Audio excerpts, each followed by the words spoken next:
Radhe Radhe. Shrimad Bhagavad Gita it's a compact book और किसी को भी पढ़ सकता है छोटी सी। So today chapter 1।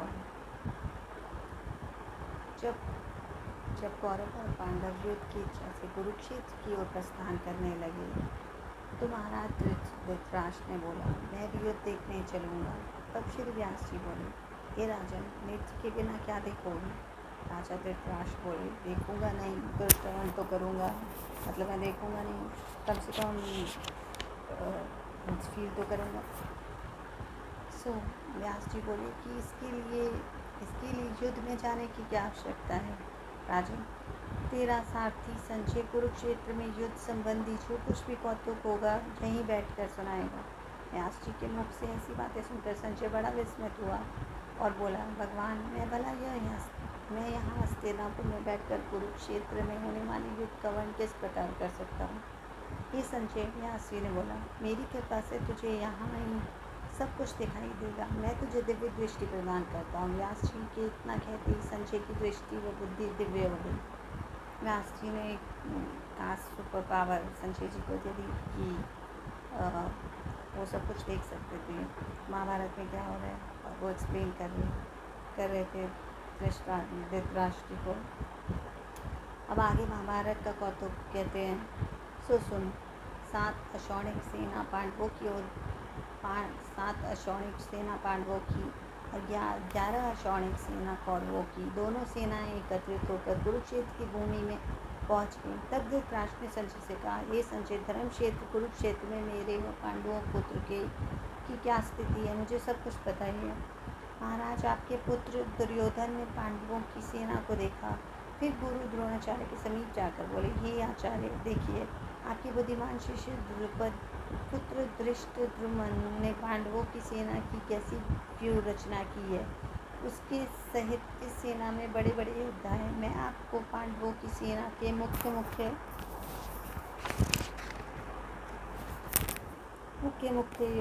योद्धाओं के विषय में बताता हूँ। इस सेना में धनुर्धर अर्जुन, युद्ध विद्या में निपुण भीम, राजा ययुधान, राजा विराट, महारथी राजा द्रुपद, धृष्टकेतु, चेकितान, महाबली काशीराज, पुरजत, कुंतीभोज, नरशेष, शैव्य, सुभद्रा पुत्र अभिमन्यु व द्रौपदी के 5 पुत्र, ये सभी महारथी हैं। हे ब्रह्मांड श्रेष्ठ, अब मैं आपको अपनी सेना के योद्धाओं के विषय में बताता हूँ। मेरी सेना में एक तो आप स्वयं हैं, दूसरे भीष्म पितामह हैं, मेरा मित्र महाबली कर्ण है, गुरु कृपाचार्य है, अश्वत्थामा है, जो युद्ध करने में बड़े प्रवीण व चतुर हैं। उनके अतिरिक्त विकर्ण है तथा सोमदत्त का पुत्र हरिश्रवा है। ही गुरुदेव, इनके अतिरिक्त और भी बहुत से योद्धा हैं जो मेरे लिए अपने जीवन का मोह त्याग चुके हैं। कुल मिलाकर हमारी 11 अक्षौहिणी सेना है और पांडवों की केवल 7 अक्षौहिणी सेना है। हमारी सेना के मुख्य अधिकारी और कर्ता धर्ता भीष्म पितामह है और पांडवों का सेना नायक भीम है। फिर दुर्योधन ने अपनी सेना को संबोधित करते हुए कहा, अब आप अपने अपने मोर्चों पर डटे रहकर सब ओर से भीष्म पितामह की रक्षा करें। दुर्योधन के ऐसे वचन सुनकर भीष्म पितामह ने अपना प्रतापवान शंख बजाया। इसी के साथ दुर्योधन की पूरी सेना ने हर्षनाद किया। शंख, ढोल, मृदंग आदि का मिला जुला वह स्वर भय को उत्पन्न करने वाला था। महाराज, संजय बोले, अब आप पांडवों की सेना का हाल सुनिए। इस भयंकर शब्द को सुनकर श्री कृष्ण और अर्जुन ने भी शंखनाद किया। श्री कृष्ण ने पंचजन्य, अर्जुन ने देवदत्त नामक शंख बजाए, भीष्म ने पौंड्रक और युधिष्ठिर ने अनंत विजय नामक शंख बजाए। नकुल ने सुघोष और सहदेव ने मणिपुष्पक नामक शंख बजाए। इसके साथ ही काशीराज, शिखंडी, धृष्टद्युम्न और राजा विराट ने भी अपने अपने शंख बजाए। सुभद्रा पुत्र महाबाहु अभिमन्यु ने भी अपना शंख बजाया। इन शंखों के शोर को सुनकर महाराज धृतराष्ट्र के पुत्रों के हृदय विदीर्ण हो उठे। धरती और आकाश शब्दों से भर गया। तब अर्जुन ने धृतराष्ट्र पुत्र कौरवों की सेना की ओर देखा और अपना धनुष संभाल कर कहा, हे अच्युत अविनाशी, मेरा रथ दोनों सेनाओं के बीच में ले जाकर खड़ा करे। मैं देखना चाहता हूँ कि उस दुर्बुद्धि दुर्योधन का हित चाहने वाले कौन कौन लोग उसकी सेना में शामिल होकर आए हैं और किस किस से मुझे युद्ध करना होगा। संजय ने कहा, महाराज, अर्जुन की बात सुनकर श्री कृष्ण उनका रथ दोनों सेनाओं के बीच, जहाँ भीष्म द्रोण आदि योद्धा खड़े थे, ले आए। भगवान श्री कृष्ण ने अर्जुन से कहा, हे अर्जुन, यहाँ एकत्र हुए कौरवों को भली प्रकार देख लो। अर्जुन ने उस सेना में बहुत से योद्धा देखे, बहुत से पितामह देखे, बहुत से गुरु देखे और मामा, चाचा, ससुर, साले तथा भाई भतीजे सब अपने ही कुटुंब भी देखे, तो उसका मन करुणा से भर गया। द्रवित होकर वह भगवान कृष्ण बोला, हे कृष्ण, युद्ध की इच्छा से आए हुए इन अपने ही बंधु बांधवों को देखकर मेरे अंग शिथिल हुए जाते हैं और मुख सूखा जा रहा है। हे केशव, मुझ में यहाँ खड़े रहने का भी सामर्थ्य नहीं है और मैं शकुन भी उल्टे ही देख रहा हूँ। हे कृष्ण, संग्राम में अपने ही स्वजनों का वध करके हमें क्या लाभ होगा? उन्हें मारकर मैं राज्य और सुख नहीं चाहता। हे प्रभु, जिनके लिए हम राज्य, भोग और सुख चाहते हैं, जब वे ही नहीं होंगे तो इन सब का क्या प्रयोजन? जिनके निमित्त राज्य लेना है, वही कुटुंबजन योद्धा प्राणों का मोह त्याग कर युद्ध के निमित्त खड़े हैं। और ये सब हमारे गुरुजन, चाचा, ताऊ, दादा, मामा, साले, ससुर, पुत्र आदि। मुझे इन्हें मारने की इच्छा नहीं है, मुझे इन पर बड़ी दया आ रही है। हे प्रभु, यदि इन्हें मारकर मुझे तीनों लोगों का राज्य भी मिल जाए तो भी मैं इन्हें नहीं मारूंगा। भूमि के राज्य की तो बात ही क्या है। हे जनार्दन, धृतराष्ट्र के पुत्रों को मारकर तो हमें पाप ही लगेगा। यद्यपि ये महापापी हैं, तब भी वध के योग्य नहीं है। स्वजनों को मारकर भला हम सुखी कैसे रह सकते हैं? ये सब लोग के वंशीभूत हैं। इन्हें कुल नष्ट करने या मित्र के साथ कपट करने के दोष नहीं दिखते, तो क्या इनकी बातें मुझे भी नहीं दिखते? कुल के नाश को देखते हुए हमें इस पातक से दूर क्यों नहीं रहना चाहिए? कुल के नाश होने से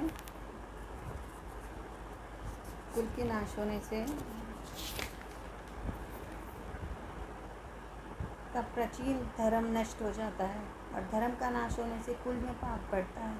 हे श्री कृष्ण, पाप पड़ने से कुल की स्त्रियां व्यभिचारिणी हो जाती हैं, जिससे वर्ण संकार संतान उत्पन्न होती है। ऐसे वर्ण संकार उन कुल घातियों को पूरे कुल को नरक में ले जाने में सहायक होते हैं, क्योंकि श्राद्ध, तर्पण आदि बंद हो जाते हैं, जिससे पितृ उत्तम लोक से गिरकर अधोगति को प्राप्त होते हैं। इस कारण हे श्री कृष्ण, जिसने कुल का नाश किया हो, वे सब पाप उसके सिर पर होते हैं, फिर वे उन सब पापों का क्या फल भोगते हैं? सो सुनो, वह प्राणी सदा नरक भोगते हैं। यह मैंने न्याय शास्त्र में पढ़ा है। अर्जुन बहुत अधिक पछताने लगे, फिर सिर पर हाथ फेर कर बोला, हाँ, देखो भाई देखो, मैं कैसे पाप करने जा रहा था। रात सुख भोगने के लिए अपने ही हाथों अपने ही कुल का नाश करने जा रहा था, मगर अपने हाथों में शस्त्र न पकड़ूंगा। धृतराष्ट्र के पुत्र यदि मुझ शस्त्रहीन पर प्रहार भी करेंगे तो इससे भी मेरा कल्याण ही होगा। संजय बोला, हे राजन, ऐसा कहकर अर्जुन ने धनुष हाथ से रख दिया और शोकाकुल निराश होकर रथ के पृष्ठभाग में जाकर बैठ गया। ये था पहला अध्याय। श्रीमद्भागवत गीता सुपनिषत्सु ब्रह्म विद्यायाम योग शास्त्रे श्री कृष्ण अर्जुन संवादे विद्या योगो नाम प्रथमो अध्याय। ये पहला अध्याय था श्री गीता जी का। अब पहले अध्याय के साथ पहला महात्म्य है। एक समय की बात है, महादेव के साथ पार्वती जी कैलाश पर्वत पर बैठी थी। तब पार्वती जी ने महादेव जी से पूछा, महादेव, आप दिखाई तो कुछ और देते हैं, किंतु भीतर से कुछ और है। आप मृगछाला धारण किए हैं, अंगों में मसान की विभूति लगाए हैं, गले में सर्पों की माला धारण किए हैं, इनमें से कुछ भी तो पवित्र नहीं है। फिर भी वो ऐसा कौन सा ज्ञान है जिसके कारण आप पूरे पवित्र हैं, जिसके बल पर संसार के लोग आपको शिव जानकर पूछते हैं? हे प्रभु, मुझे उस ज्ञान के विषय में बताइए जिसके बल पर आप भीतर से पवित्र हैं। यह सुनकर महादेव जी बोले, हे पार्वती, सुनो, जिस ज्ञान के बल पर मैं पवित्र हूँ और जिस बल से मुझे ब्रह्मा कर्म भी नहीं व्यापते, वो गीता का ज्ञान है। मैं हृदय में उसी का ध्यान करता हूँ। वो गीता का ज्ञान है और मैं हृदय में उसी का ध्यान करता हूँ। हे भगवान, गीता के जिस ज्ञान की आप कितनी प्रशंसा कर रहे हैं उसके श्रवण से अभी तक कोई कृतार्थ भी हुआ है? तो हे पार्वती, इस ज्ञान को सुनकर बहुत से जीव कृतार्थ हुए हैं। श्री महादेव जी बोले, और आगे भी होते रहेंगे। इस संदर्भ में मैं तुम्हें एक कथा सुनाता हूँ, सुनो। एक समय श्री नारायण जी पाताल लोक में शेष शैया पर नेत्र मूंद कर आनंद मगन थे। श्री लक्ष्मी जी उनके पाँव दबा रही थी। उसी समय श्री लक्ष्मी जी ने पूछा, हे प्रभु, आप तो 14 लोकों के ईश्वर हैं, क्या आपको भी निद्रा व्याप्ति है? निद्रा और आलस तो तामसी लोगों को व्याप्त है, जबकि आप तो त्रिगुणातीत नारायण और प्रभु वासुदेव हैं। आपको नींद कैसे आ सकती है? आपको नेत्र मुझे देखकर मुझे बड़ा आश्चर्य हो रहा है। तब श्री हरि जी ने बोला, सुनो लक्ष्मी, मुझे ना निद्रा व्याप्ति है और ना मुझ में आलस है। मैं तो शब्द रूप भगवद गीता में जो ज्ञान है उस ज्ञान के आनंद में मगन रहता हूँ। श्रीमद् भागवत गीता में जो ज्ञान है, मैं उस ज्ञान के आनंद में मगन रहता हूँ। वह एक ऐसा ज्ञान है जिसके उपजने से जीव सदा आनंद में रहता है और उसे कोई कलेश या दुख नहीं व्यापता। मेरे 24 साकार रूप अवतारों में गीता एक 24वां अवतार है मेरा। गीता शब्द रूप भी मेरा एक अवतार है। इस गीता में मेरे अंग इस प्रकार हैं। गीता के पहले से पाँच तक का जो अध्याय है वो मेरा मुख है। गीता के जो फर्स्ट 5 चैप्टर्स हैं वो मेरा मुख है, और अगले जो 5 अध्याय हैं वो मेरी भुजाएं हैं, वो श्री भगवान जी के हाथ है। और 5 अध्याय जो है मेरा हृदय और मन है, और 16वां अध्याय जो मेरा है वो मेरा उदर है, पेट, स्टमक। एंड 17वां अध्याय जो है वो मेरी थाइस, जांघाएँ हैं, और 18वां अध्याय जो मेरा है वो मेरे चरण हैं। गीता के जितने भी श्लोक हैं वे सब मेरी नाड़ियाँ हैं, माई वेन्स। जितने भी श्लोक हैं वो सारे श्री हरि जी की वेन्स हैं। अक्षर जो शब्द हैं वो उनके रोम हैं, और ऐसा मेरी जो शब्द रूपी गीता है उसका अर्थ मैं हृदय में विचारता हूँ और आनंदित रहता हूँ। जो गीता पढ़ता है वो हमेशा आनंद में रहता है। हे लक्ष्मी, मैं तुम्हारे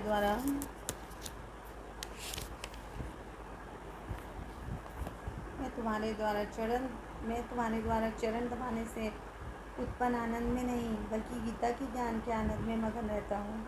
हे प्रभु, यदि गीता का ज्ञान इतना ही निर्मल और आनंद देने वाला है तो कृपा करके मुझे बताइए कि कौन कौन से जीव इसे सुनकर कृतार्थ हुए हैं। हे सुवर्णा लक्ष्मी, सुनो।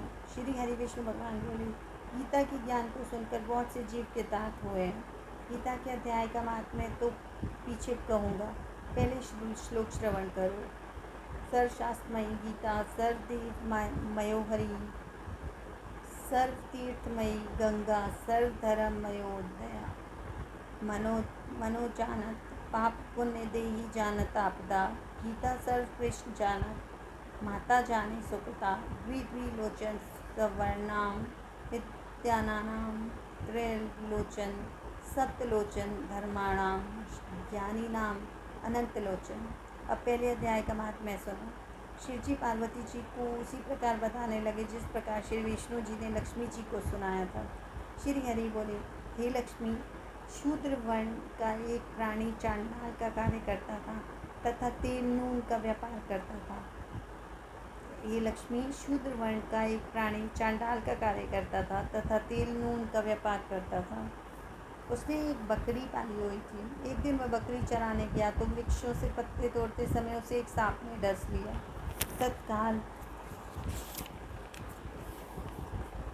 तत्काल ही उसके प्राण निकल गए। मरकर उस प्राणी ने बहुत से नरक भोगे और फिर बैल की योनि में जन्म लिया।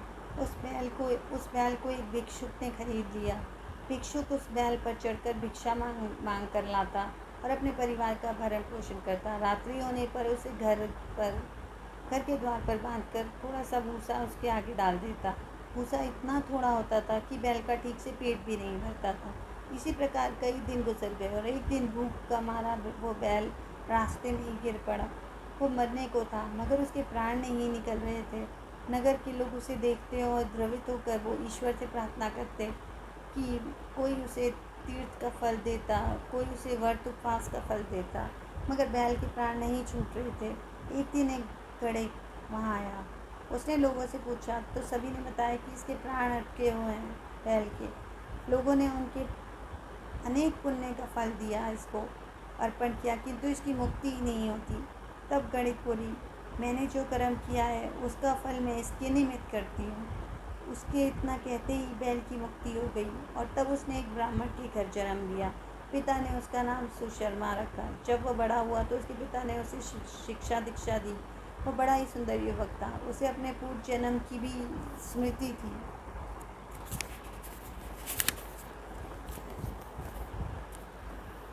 बड़ा होने पर उसने सोचा कि मुझे उस गणिका के दर्शन करने चाहिए।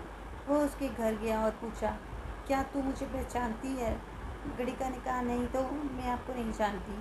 तो तू कौन है और तेरी मेरी क्या पहचान है? मैं विप्र हूँ। लड़के ने कहा, विप्र? तू विप्र है और मैं वैश्या हूँ। मैं वही बैल हूँ जिसे तूने अपने पुण्य दिए थे। तेरे पुण्य के कारण ही मैं बैल की योनि छोड़कर विप्र योनि को प्राप्त हुआ हूँ। मैं उस पुण्य के विषय में जानना चाहता हूँ जो तूने मेरे निमित्त किया था। हे विप्र, गणिका ने कहा, अपनी जानकारी से तो मैंने कोई भी पुण्य नहीं किया।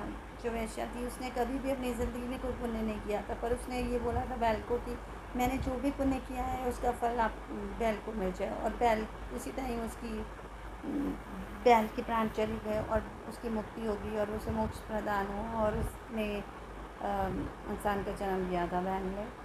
तो उस इंसान को अभी तक याद था कि इस गणिका ने ऐसा मुझे अपना कोई अच्छा पुण्य दिया है। तो वो उसके घर गया और उससे पूछा उसने कि आपने ऐसा कौन सा पुण्य किया, ऐसे कौन सा कर्म किया था? तो वही वैश्या ने बोला कि मेरी जानकारी से तो मैंने कोई भी पुण्य नहीं किया था, पर मेरे घर में एक तोता है। वो सुबह सवेरे कुछ पढ़ता है और वही मैं सुनती हूँ और उसी का फल मैंने तेरे निमित्त कर दिया। तब विप्र ने उस तोते से जाके पूछा, हे तोते, तू सवेरे सवेरे क्या पढ़ता है?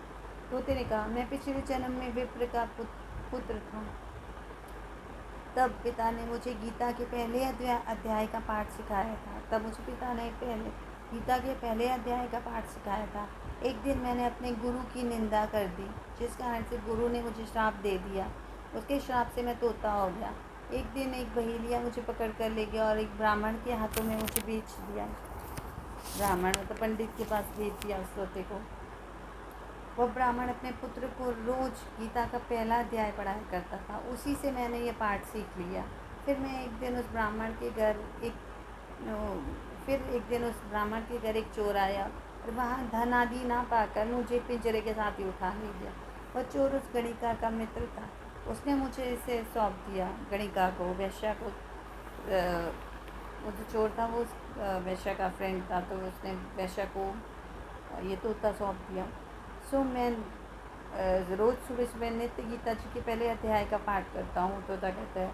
और ये वैश्या उसे सुनती थी, मगर यह नहीं जानती थी कि वो क्या सुन रही है और मैं क्या पढ़ रहा हूँ। इसने उसी पाठ का फल तेरे निमित्त कर दिया।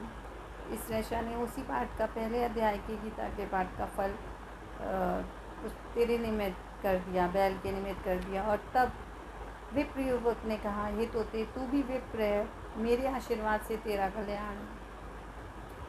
हे लक्ष्मी, इतना कहते ही उस तोते की मुक्ति हो गई और उस गणिका वैश्या ने भी उसी क्षण से भले कर्म ग्रहण किए। वह नित्य प्रतिदिन स्नान करती और गीता जी के पहले अध्याय का पाठ करती। इसी कारण वह ब्राह्मण और क्या क्षत्रिय, इसी कारण क्या ब्राह्मण और क्या क्षत्रिय, क्या शूद्र, सभी उस वैश्या की पूजा करने लगे।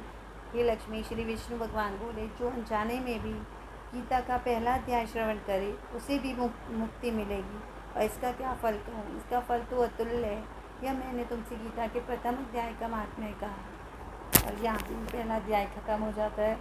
और अब आप लोग भी दिल से श्री हरि जी को याद करके इस पुण्य का, इस पहले अध्याय का फल जिसे भी देना चाहते हैं, जिसका भी आप जिसकी आपको ज़्यादा चिंता है, उसको इसका फल दे दीजिए। उनके भी काम बन जाएंगे आपकी। राधे राधे। यहाँ पे पहला अध्याय गीता का खत्म होता है। राधे राधे।